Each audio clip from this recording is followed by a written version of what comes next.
सुदन गुरुङले दरबार हत्याकाण्डपछि मदन भण्डारी र निर्मला हत्याकाण्डको पनि फाइल खोल्न सक्ने, पुराना फाइलहरू खोल्ने घोषणाले राजनीतिक वृत्तमा तरङ्ग। गृहमन्त्री सुदन गुरुङले दरबार हत्याकाण्डदेखि मदन भण्डारी हत्या, सुशील कोइरालाको शंकास्पद मृत्यु, निर्मला हत्याकाण्ड र टिकापुर विद्रोह लगायतका फाइलहरू खोल्ने सम्भावना देखिएको छ। गृहमन्त्रीका रूपमा दोस्रो पटक शपथ खाएका गुरुङले दरबार हत्याकाण्डको फाइल खोल्ने घोषणाले यति बेला नेपालको राजनीतिक वृत्त तरङ्गित बनेको छ।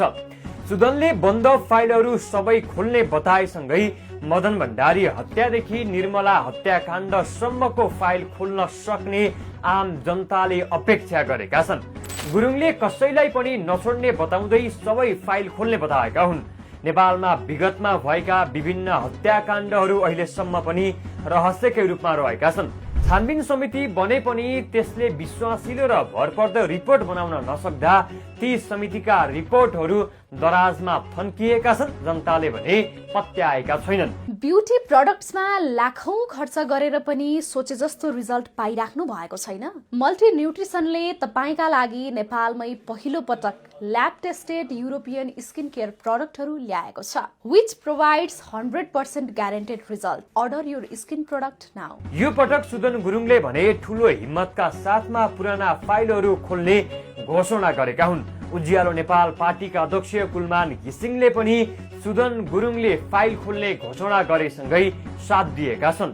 गुरुङले यति बेला राजदरबार हत्याकाण्डको फाइल खोल्ने घोषणा गरेसँगै घिसिङले राजदरबार हत्याकाण्ड मात्र नभई मदन भण्डारीको मृत्यु प्रकरणको पनि छानबिन गर्नुपर्ने बताएका हुन्। सुदन गुरुङले दरबार हत्याकाण्डको छानबिन गर्ने प्रतिबद्धता जनाएको उल्लेख गर्दै उनले उक्त घटनाको छानबिन राष्ट्रिय तथा अन्तर्राष्ट्रिय विज्ञहरूको सहभागितामा हुनुपर्ने बताएका छन्।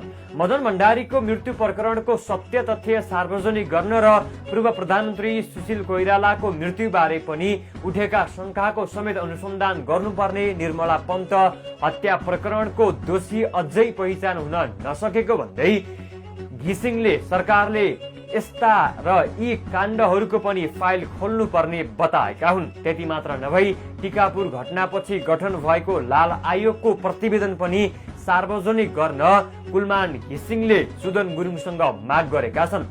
राजनीतिक व्यक्तित्वसँग सम्बन्धित घटनाहरूका साथै अन्य घटनाहरूको पनि निष्पक्ष छानबिन आवश्यक रहेको देखिन्छ। मदन भण्डारीको मृत्यु प्रकरणको सत्य तथ्य अहिलेसम्म पनि सार्वजनिक हुन सकेको छैन। उनकै श्रीमती विद्यादेवी भण्डारी राष्ट्रपति